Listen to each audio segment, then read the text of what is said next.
Hello and welcome to another episode of Let's Talk Shop. This podcast is for product businesses where I speak to both retail buyers, shopkeepers and brand owners about what it's really like to start and grow a retail business. My name is Therese. Hi. And my mission is to help you build a profitable and scalable business through wholesale. Today I'm going to be joined by Rebecca Pryor, who's the owner of award-winning independent store Pryor Shop in Bristol and her own independent brand called Handmade. Rebecca's centrally located shop is filled to the brim with 150 sustainable designers and brands, and a whopping 70% of them are based locally in Bristol or to Bristol. They operate as a non-profit creative arts hub, an eco-conscious retail shop, a workspace, and a gallery. So it's a little bit different than your regular independent shop, and I'm sure we'll get into that. Rebecca also works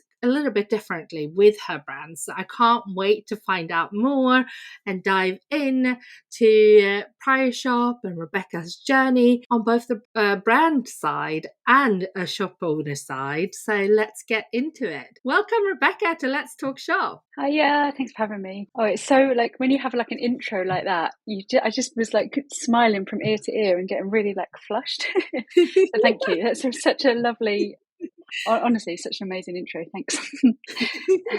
Well, thank you. I find I haven't quite got used to doing them. Like I want to say all the great things, but I'm trying to feel like I need to keep them concise. Yeah, of course. So I think that's the hardest thing, actually. I mean, diving straight in, but I'm such an ideas person. Anyone that knows me, I'm always like, I just get overexcited about everything, especially with sharing opportunities and things and knowledge that I have, which means that we always run the risk of growing too big and too wide. Does that make sense? Yeah. And trying to do too many things, but I feel like I'm getting better, honing it down a little bit. How long have you had the businesses now? So I've had the shop. Pryor Shop was established in 2019. Originally, it was a small, tiny little shop, which kind of happened by accident because I was looking for a bigger studio space and a shop became available. And I thought, well, hey, why not? Why not? If I'm a product business, let's open a shop. And then that grew. And then we moved into Cabot Circus and we've been there 2 years in September, which is an achievement in itself. But yeah, the shop, if you haven't visited the shop, it is big, like big by independent shop size standard. I feel like it's probably like double or triple the size of your regular independent boutique. Yeah. Well, it's I've been sort of leaning, actually calling us more of a superstore now. Yeah. Because it really is. I mean, to fit that many makers in one place and quite a large selection of their work, not just like one product of each of these makers. And yeah, as you kindly introed, we've got half of the downstairs space is an event and gallery space where we hold workshops and local exhibitions and book launches and talks and even dance classes. On the second floor, there is a huge stockroom, and then another second workshop space and my workshop. So even though the shop's been going, but it was established in 2009, I've been making my own products since 2011. I've got a lot of experience both as a shop owner now, but predominantly as a maker, and how I've been treated by shops and how my work's been managed by shops and what shops are looking for and it's a really, really wonderful connection, between the two. When you had the first realized, okay, I'm going to open a shop. Yeah. What did you envision it to be then? Like, what did you think? Okay, so how am I going to fill this shop basically? Like, how did you decide to focus on working with makers like you do? So do you know when you go through life, especially as a creative soul, and you do so many jobs that seem completely unrelated, and at times you're just like, what am I doing? How is there a connection or a thread between all of these? Yeah, again, having a shop, I have to admit, it wasn't like on my plan. But I make work which is, I'm really interested in very high end, very, very well executed, will last a lifetime products that are made as sustainable and responsible as possible. And when I first started my business, there was lots of sort of businesses sort of starting the recycled kind of vibe, but it was very recycled chic. It definitely looked recycled. And I was trying to say, well, actually, I want the design, I want it to be worthy of a design store. And actually be like, and did you know it's made of, So when I had the shop, I thought there is definitely people that do this same kind of, it's not just, and this is actually a thread that's taken me to Cabot as well, to Cabot Circus, where the big shop is, to have this merge of like design store with really innovative, contemporary, on trend, beautifully made products, beautiful packaging, and supporting like the creative tradespeople and merging those styles and that ethos together. I love that. When I was growing up, I remember like one of those shops where everything looks handmade. Yeah. And your shop is so different from that, which I love. It's hard to do as well. I think there's still, even though there's so much more appreciation for handmade, and especially local businesses, like so much more. We do have the pandemic to sort of thank for that to a certain extent. There is still this attitude of handmade work being lower quality, and customers still don't quite trust it. Not as much as they would a big brand, even though it's ridiculous, because people who make their work, I'm far more likely to stress test it and make sure it's beautiful because they're so emotionally connected to it. But the trick is with having, especially Prior as it is in Cabot Circus now, it really needs to compete with those giant brands. Directly next door to us is Oliver Bonus. On the other side is Fat Face. Opposite is Ted Baker. We've got Apple 2 doors down and Harvey Nicks sort of 6 doors down. So it really has to stand out. And it was actually it's been a real learning curve for working with makers as well, because I used my general database of me being a maker and meeting people along the way, finding people at markets. Because obviously with so many years trading as a maker, I've done markets all over the UK. I've done so many different fairs. And at one point I stocked in 42 different independent shops, some huge shops to really tiny shops. I've done commissions for brand product launches, all that kind of stuff. So I had my own kind of network, I suppose. And then, just over time it's almost been like a collaborative journey, I feel, and I hope the makers feel the same, where we've realised that actually things like packaging in a shop like ours is almost as important, if not more important sometimes, than the product. And obviously pricing, there's so many things that every time I learn something new, I share it with our group, keep all that communication open, so they can tell me what would improve, and it's been amazing. It's been really amazing, being part of it. Do you get lots of brands contacting you now wanting to be stocked in the shop? Yeah, loads and loads. And it's like, I always sort of say this, it's like being that horrible feeling when you're at school and you're choosing like your sports team. Yeah, honestly, that's what it feels like. And someone's going to be left out. And it's really hard, again, with the shop, that I have to, and this is from all the, workshops and podcasts I've listened to and videos and management courses, that you have to find your brand identity and stick with it. And I think the reason why Prior, without blowing our own trumpet, but does look so beautiful when you go in, is because there's a very clear aesthetic. And sometimes, even though there's people who apply whose work I think is brilliant, and to the point I even know it will sell, I know it will fly off the shelves, but I know as soon as I inject that into the shop, it will throw things off kilter a little bit. So it's really interesting, that side of things. And I think, full circle now, back to me saying about all the different jobs that I've done in the past. I've worked in galleries with curators. I've worked in loads of youth organisations as a youth leader. I've worked for the council doing sort of public art collaborative pieces around the city in different postcodes. I've also been a prop maker for theatre and public art installations. So there's lots of that all kind of merge into this working with people, collaborative working together to make something that everybody is on board with and everyone is proud of, and that visual kind of merchandise to a certain extent.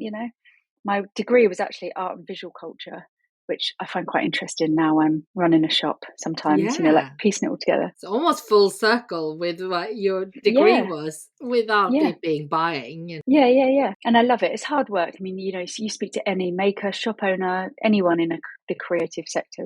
We're in it because we love it and we're passionate about it, and it's the only way. But I love it. I get such a buzz, honestly. when we get makers featured in press, like in the Guardian or Red Magazine and all these things, or someone famous has come into Cabot and bought something, I just love. I just straight away on messages to these makers, being like, "Oh my god, this has happened." It's great. That is so good.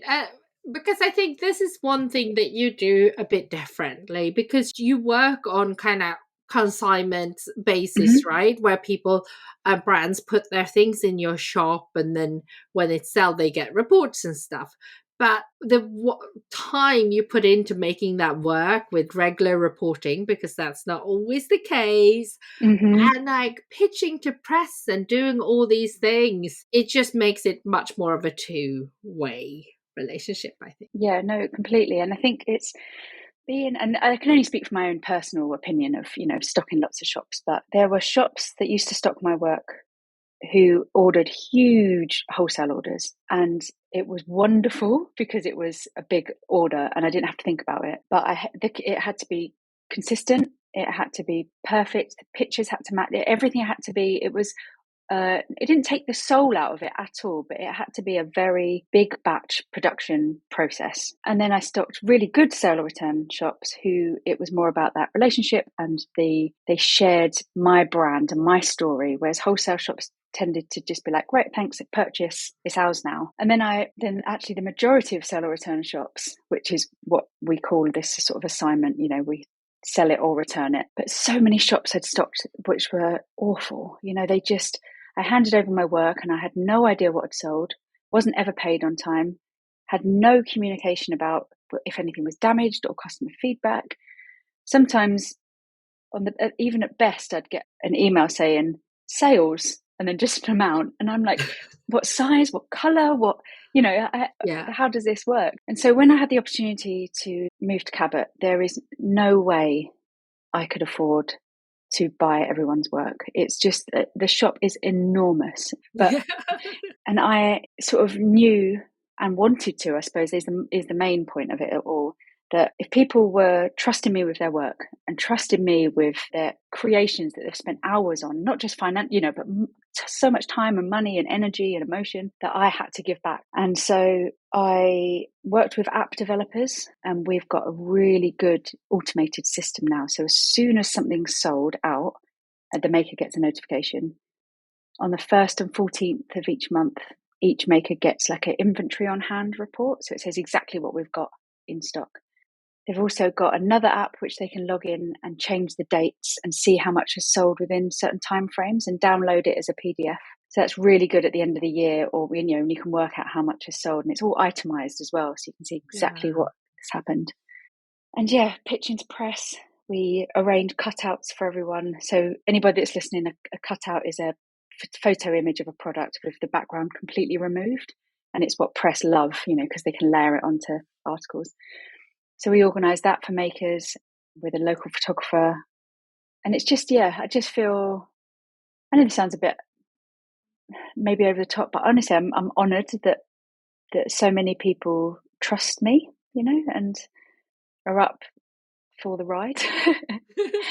I think that you should be proud of that, because, Mm, with so many bad experiences out there, and I'm not saying it, of course, not everyone that trades on a return is not doing their part, but of there course. is a lot of shops, like you say, that don't put it in the same care into promoting the brand and Hmm. keeping makers updated and stuff.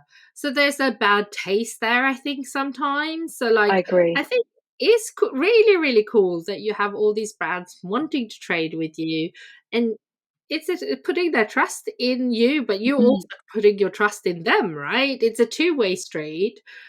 I mean, a big shop, it's tricky sometimes, because I mean, there's some people that are not very careful, or customers that happen to take things, Well, and no, exactly.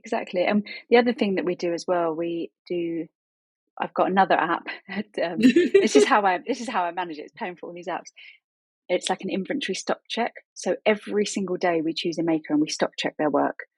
So we know, and then we've got a separate Google sheet that all the makers have access to, that we keep notes, and we let them know if things have been misplaced and we've paid them for it, or if we've got one up. And because everything is so painfully organized, we can always go right back across all our systems and find out exactly if we just added one extra to the stock. yeah, It never actually existed, and that's why it's missing, or if actually it's been stolen. And so nothing gets missed at all. yeah, And it's partly for my peace of mind, but also because I know makers will be like, I know you've got me, you're looking after my stuff, and so I'll look after you. I'll keep you stocked up. I'll share your posts. I'll tag you in things, and it's wonderful. It's really wonderful. That's good. And when you find a new brand, when you come across a new brand, they contact you, or if you contact them and find them somewhere else, like what makes a range stand out to you? Like what can a brand owner do to grab someone's attention? So I think every shop owner will be different, I think, and everyone looks for different things. So I think if you're approaching shops, I think first of all, I would look at the stock they currently have on hand. Maybe if you can, just engage with Instagram and all that kind of stuff, if possible. And this is for like the best success. It's sometimes when you send a load of blank, round robin kind of emails, sometimes that does work. So I'm not saying don't do that if your time's limited, but I think you have more of a chance if you sort of investigate what that shop already sort of supports. But what stands out for me is lots of passion and lots of information about how they've made their product. Because unfortunately, and I think there's lots of makers who, especially post-lockdown, who saw something on Etsy and are making their own version of. Yeah. Which is fine. It's a business model, it's, another podcast for another day. It's always going to be there. Yeah. But I am really always, what stands out for me is like innovation and people using really interesting processes, shapes, materials, and that really kind of, on our application form, it says, how is your work sustainable? How is it responsible? What do you do with waste? All these kind of, responsible questions. And you can tell when people are it's really vague. Every answer is just really vague. Yeah. And the ones that stand out for me are people who are like, honest, like, oh, I tried this and it didn't quite work. So now I'm using this. And, I can't really give a good example, but yeah, innovation, that's what makes it stand up for me, different. And also it's really simple things like in the email that I'm sent, include pictures in your email, because shop owners are normally so busy and get probably 20 emails a day that even clicking through links is time consuming. Whereas if you have really nice images, not just of your work, but of your packaging, because again, packaging is, when it's on the shelves, whatever your product looks like, it's, the packaging is what's going to sell it. And shop owners need to kind of think about that display. So yeah, pictures of your work, of your packaging, and links that work that you can actually click on. Send it to yourself first. Yeah. Test the links. Yeah. Yes, that is a good one. And frustrating for anyone, right? And we've all done it. Of course. Either send the email where we say, oh, look at the link here, and the link is nowhere to be found. We all done it, but if you're taking the time, try to do it. Yeah, exactly. Yeah. And I think it's, again, there are times we're all short of time, and I know it's hard for people to send personalized emails to every shop.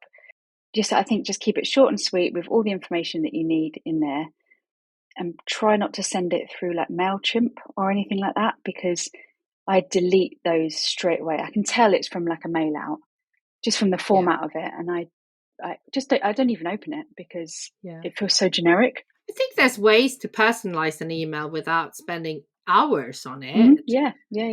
I mean, you must have done this when you were pitched to other shops, right? Like, just the fact that it's very clear on your website that you stock mainly people made locally to Bristol. So even by just saying, hey, I live in Bristol and my studio is in this area of Bristol, that's like at least some sort of research having been made into it, right? Yeah, no, exactly. It doesn't always have to be super deep, because I don't think anyone has maybe the time to be super deep. Exactly. And the other thing that I recommend as well, actually, is people following me, like follow for what works for me. And again, just my personal approach, or opinion is if I received an email with information and pictures and links that work, and someone is following me on Instagram and keeps commenting on posts or keeps liking it, I sort of notice it, and then I make the connection, and I'm like, oh, that person is that person, and Yeah. it's what actually PR Dispatch, who we use for press, they'd recommended that in the past, of when you're trying to sort of get in the good books of certain journalists, you pitch to them and then you sort of engage with them on their socials. And it's true, it's so true. So true. You start picking up these names going, where have I seen that name before? And yeah. And it's not even like, as long as it's public profiles, it doesn't matter. Like, it's all public. You're allowed to do it, and it can make all the difference, because it just shows that you actually taken the time. You didn't say you follow this shop and you don't follow the shop, or there's lots of things happening out there. It's actually like step one in the sales funnel I have in one of my courses, I think. Like, after finding the details, to follow them on Instagram and start engaging on a regular basis, because you will learn a lot of things too. You might see one of your posts, and you might think, actually, this product of mine would fit in so well with this, and maybe that's your follow-up. Exactly. Yeah, exactly. And the thing is, like, I don't know, I think the bigger the shop, the busier they are, maybe, or maybe not. But I just find it, the more information that a maker can give me, the easier that they can make my job. Yeah. The better, So especially if makers are in their email body, they say things like, I'd love to stock your shop. I've got professional photos of everything. I've got and it's hard then not to, it makes it so much quicker to get them on board. Yeah. Yeah. And interestingly, when you were saying about stocking most people in Bristol, it's an interesting situation actually, because when I moved to Cabot Circus, I did my first business plan, and I did loads of market research with people that were coming into the smaller shop, the original shop. And lots of people said that the reason why they don't shop, because I was asking what pros and cons are of shopping with independent shops. And they said, when you go to an area or a city, every single independent shop sells the same stuff. And it was really interesting, because I'd never really thought of that before, that sometimes with a shop local, you end up stocking the same pools of makers who are at the same local markets, the same local shops, the same local events. So I started to change that a bit. So we do stock Bristol makers, especially if it's a Bristol product that has a Bristol logo on it. Yeah. I don't mind if there's doubling up, but we actually work a lot with all the shops. We're a great team, all the local shops in Bristol, and we're always a bit in communication of like, are you stocking this person? Do you mind if I stock them? And it's a really nice sort of classic Bristol, but community conversation where we, there are overlaps, but I'm just very, very, very sure that we should make the offering as diverse as possible. Yeah. And make it interesting for customers who are shopping in lots of different independent shops, and giving the shelf space and the opportunity to as many makers as possible, Yeah, for sure. I also know that you have, been very open about like challenges that small businesses have, especially with business rates and the relief thing that was happening during COVID and stuff. How is it going with that? Oh, it's hard. It's really hard. And I think it's one of those really annoying situations where, so in summary, because that might help explain what's happening, is we're a not-for-profit, and we took on the shop in Cabot with the understanding with my local council that not-for-profits do not pay business rates. And it was on their website, it was in the letters, and you had an application form that you had to fill out to get that relief. And in short, they've decided to stop that relief but with no warning. And it's sort of a bit catastrophic because it's so from February next year, we are liable for £34,000 a year. And it's the Wow. same as Apple Pay, the same as a Harvey Nicks Pay. You know, it's business rates are in line. 34,000. Yeah, On top of all the other taxes and things that you pay, of course. And exactly. yeah. And it's really, and I've had so many meetings with the council about it, and I'm not happy with how they've managed it, because there's a little bit, it is hugely irresponsible, their lack of communication. But there are elements that I'd say is potentially a little bit illegal, because they haven't gone through the right procedures from all my research of how you remove rate relief.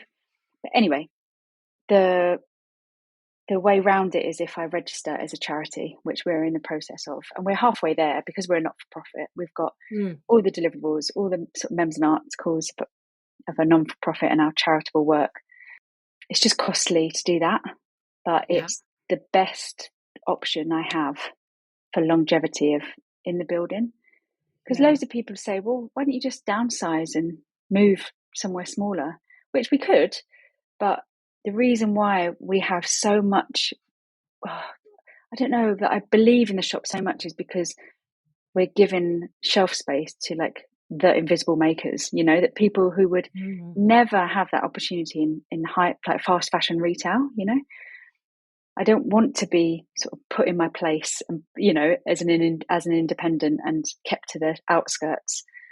I want to carry on championing, like, you know, handmade work in the core of retail, because why shouldn't we? You know, like, it's just not fair that we are pushed out. Anyway, but I think the council say that it's a government, from central government, they used to have a budget that was sent to the local council to manage non-profits discretionary rate relief, and that's been removed. So they just haven't got the money. But if I How register as was a that charity, funded before? Because I know a lot of creative arts things was EU funded, right? yeah, maybe. Yeah, I'm not sure. But if I register as a charity, then the government, it's a central government decision. It's not like a passing down budget. It's the government's responsibility. Okay. So it's not like it wouldn't change like that then. Yeah. So it wouldn't be a council sort of trying to manage everything with a small budget. Yeah. But yeah, I want to go further with it, if I'm honest, because it's really opened my eyes to how disproportionately rubbish the business rate scheme is, you know, because, for instance, Amazon, a warehouse, you're charged per, like, you get your base rate, which is based on the square meter of your building. And a warehouse is charged £20 per square meter. And that's multiplied by, you know, certain amounts of your floor space. And a shopping cab at Circus is charged £780 per square meter. And it's not based, per square meter. So it's not based on your intention or your business profile or your profits or your ethos, or, you know, and nothing like that. And that It's is just per square meter. It's not like all on the retail space either. It's it works. There's like different formulas. So it works for the first 6 meters, it's 780, and for the next six meters, it's like, I think, slightly reduced percentage of that 780, and it goes back and back. So it gets less and less, but but still you have very high. access to. Exactly. Yeah. So it's just made me think business rates are awful because it's based on the assumed use of a building rather than actually what the building's used for. And when you've got businesses, using Amazon as an example, who are like ridiculously profitable, And also and Stack, you know, what they get out of a square meter is a exactly, lot more than you get out of a square meter, because they have, like, I don't know, shelves that are stacked 10 shelves up or pallets up. Or I'm not actually sure if that's right. But you know, no, but yeah, you're right. They utilize it, you know. And I yeah. think if you have a small shop, if your rateable value is under a certain amount, I think it's 13 grand. I'm not 100% sure, but you don't have to pay business rates. So most independent shops don't pay business rates because they're too small. But Mm. it's just opened my eyes that actually when you're a business that wants to grow, as Yeah. we should, why should independents stay as tiny little boutiques? Like, why can't we be superstores?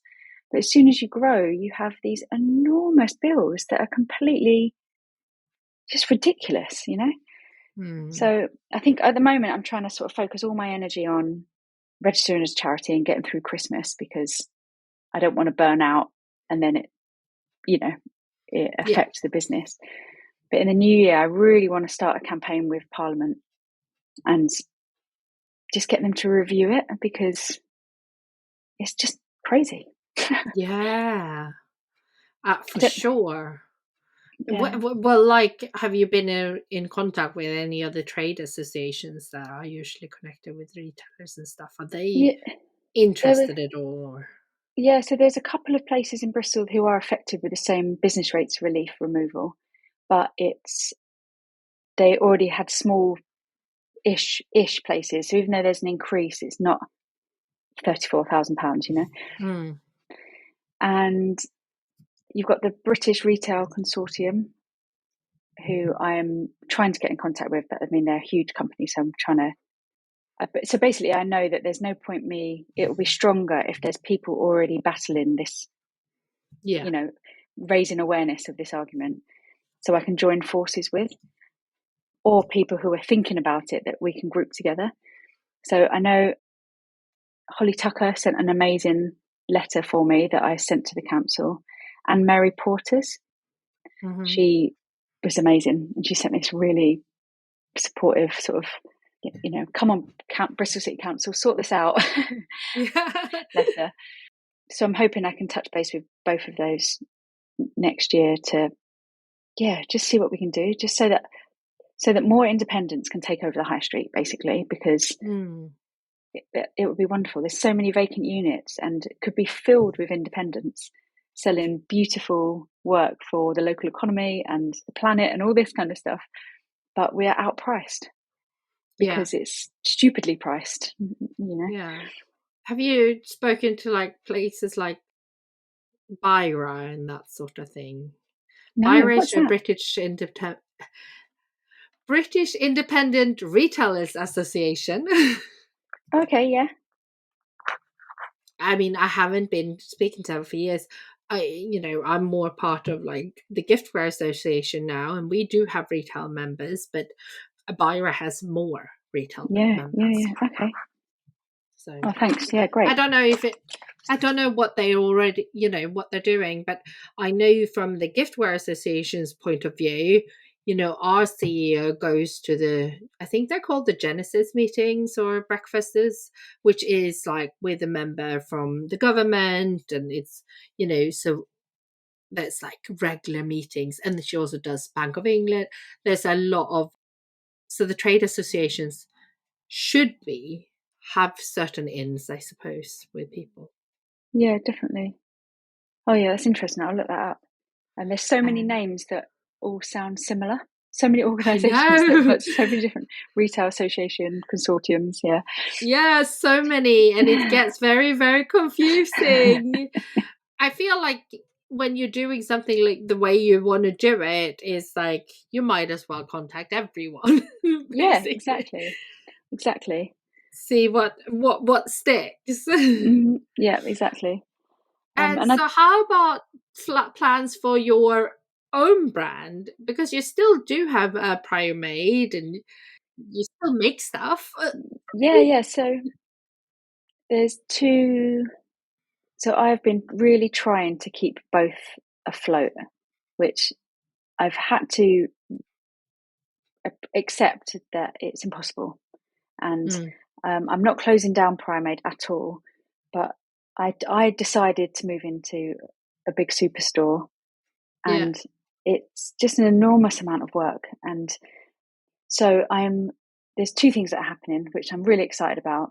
So it's, changes positive and all that. That Prior Made, I think, is going to just.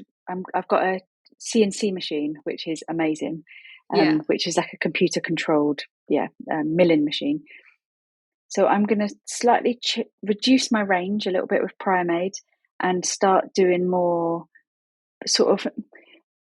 slightly easier to produce products rather than Okay. individual sculpted things.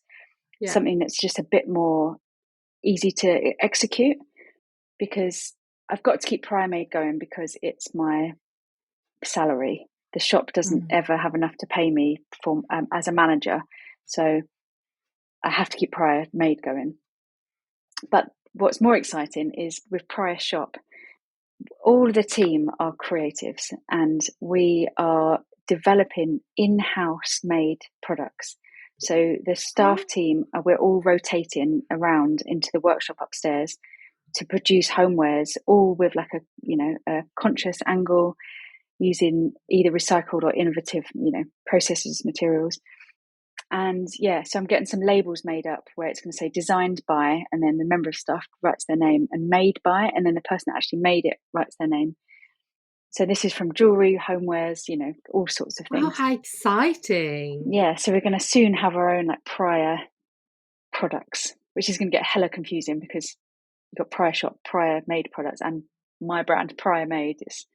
You never think about it when you use your And surname, your do name. you? Yeah. You think it's so easy. You're like, well, why not? Like, when I first started my business, it's not that I wanted my like name in lights or anything. I was just like, I used materials that had a previous existence. My business started with using inner tubes and wood from like salvage from really interesting locations.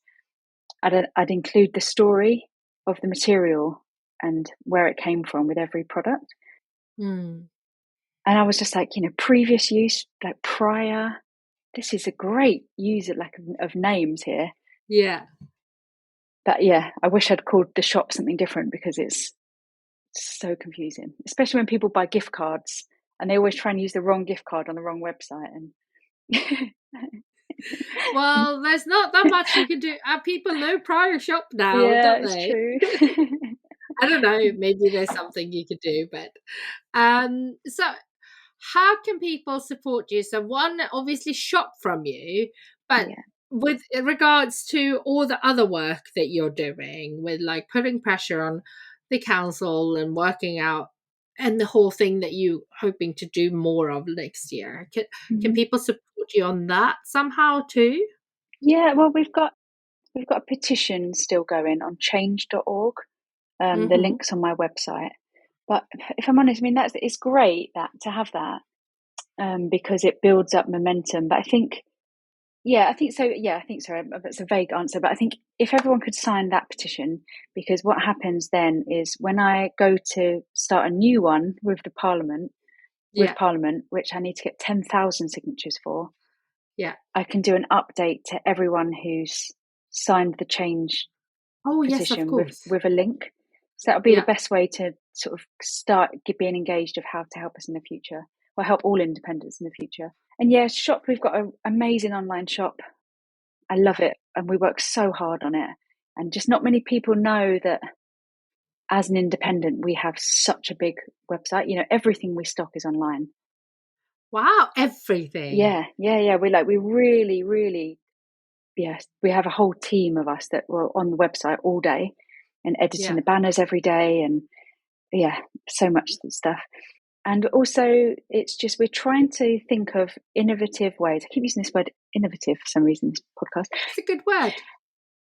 Trying to think of ways to generate income that doesn't rely on sales, because sales have dropped. We are running at a little bit of a loss this year because of people are being more conscious with spending, which is totally understandable. But we've got a brochure now of 50 different workshops that you can choose from. And the approach is we want to approach people organising Christmas staff dues and staff parties, Oh, even amazing. birthdays, hen dues, that kind of stuff. So we've got this really nice, we've worked with 50 local art workshop hosts to make this brochure. Obviously, we've got a gallery space that you can hire. You can hire our space for workshops, or you can attend workshops. So all of that helps as well. It doesn't just have to be about the actual physical product, Mm. and just sharing our shop. I mean, it's that age-old thing, Yeah. isn't it? That the more awareness people have, it might reach people that do have disposable money who might be the ones that make that purchase that, you know, keeps us in the green, you know? Yeah, every little purchase, everything matters, doesn't it? So every little share, everything, a Yeah, big exactly. share. Yeah, no, exactly.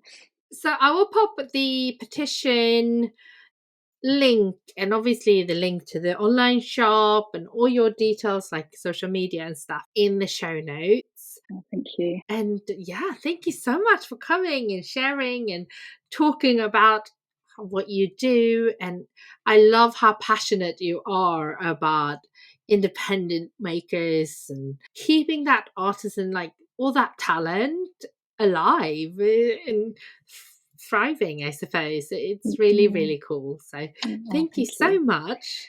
Oh no, pleasure. Honestly, it's thank you. It's when you sent me an email that asked me to come on here, I was like, oh, this is amazing. And it's also nice talking to you face to face, because the last time we saw each other, we was on the Studio Cotton panel where we were facing the audience, and you don't actually get the chance to speak together, do you? Because you're answering questions. There were so many people that you wanted to speak to, so I didn't actually get to speak to you that much. No, exactly. Lovely. Especially being the host as well, I suppose, in the shop. Yeah. I was a bit. Anyway, I had to come back the next day to do my shopping because, you know, there was too many people there during the panel talk. And I was talking to people and I got distracted. You can't do two. Yeah, I can't do two at the same time either. No, I need to shop in quiet, like without distractions. Peace. Definitely. No, I'm with you on that. Well, thank you so much for coming on the podcast. And if you're listening, thank you so much for listening to this season and listening to this episode. If you do want to share that where you're listening from, tag both of us over on Instagram. Always fun to see. And if you're watching on YouTube, let me know who you are. I don't really know who watches it on YouTube, so it's a bit of a new thing. So let me know who you are. I want to get to know you. And then the podcast will be back next Monday. So I hope to see you then.